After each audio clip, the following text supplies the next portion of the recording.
Here's the number one thing you need to be doing after every single social media post. This is a way that you can simplify your social media creation and get the most out of it that you can.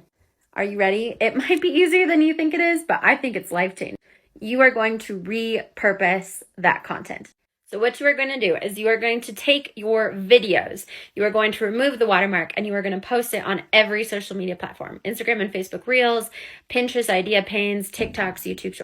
If you write a post with a beautiful photo and a beautiful description, you can also repurpose this. Put it on different platforms in the same exact format, turn it into an email for your email list, put it on LinkedIn, put it on Pinterest as an idea pin. And now you can even do like photo carousels on TikTok. So you can take those different photos and turn them into like a carousel and people will swipe through. Don't let your content go to waste. Don't just post it once. Repurpose it and make the most out of it.